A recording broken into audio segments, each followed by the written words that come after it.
Pagkatapos ng aming trabaho ni Gwapo, dumiretso kami sa tindahan at doon namin naisipan na magpansit na lang sa hapunan. Kaya lang ang pinuntahan namin na tindahan ay walang kanton o egg noodles na kagaya ng kadalasan nating ginagamit sa pagluluto ng pansit. Kaya ibang klase ng egg noodles ang nabili namin ni Gwapo. At dito tayo sa pagluluto, inuna ko munang lutuin ang mga gulay. Ayan, hinalo-halo lang.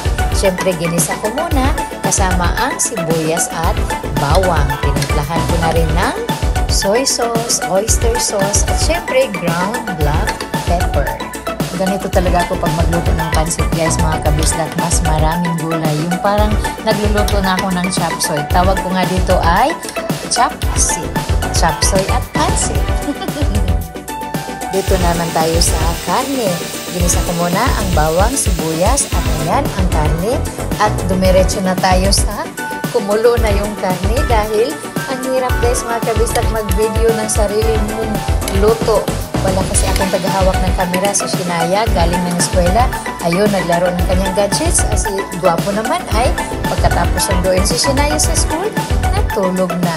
At igisingin ko na lang pag maluto na ang pansit. Pagkatapos maigisa ang pork, nilagyan ko na rin ng soy sauce, oyster sauce, at ground black pepper. Hindi na ako naghalo ng hipon, guys, mga kabisat, dahil lalong lalala ang aking sinus allergy. Ayan, pagkatapos malagyan ng panlasa, takpan lang natin ng ilang minuto nang mas maluto pa ang pork. At pagkatapos ng ilang minuto, lagyan na natin ng tubig. Ang ginamit kong tubig dito, guys, mga kabisat, ay yung mainit na para mas mabilis na kumulo ang tubig. Ganitong klase pala ng egg noodles ang sinabi ko kanina, guys, mga kabisdak. Ayan, oh. At haluan ko na rin ng ganitong klase ng noodles kasi yun ang gusto ni Shinaya. Wala naman ding reklamo si Gwapo. Ganito siya, guys, oh. Matigas pa, hindi pa siya luto, hindi katulad nung kadalasang kanto na ginagamit natin. Ayan, hinalo ko na ang gulay. Tingnan nyo naman, tulad ng sabi ko, para akong nagluto rin ng chop suey. At pagkatapos, haluin lang. Ayan, tapos ng haluin, hinalo-halo pa rin. Ang gusto ko talaga sa pansit, guys, ay yung mas maraming bell pepper. Ayan.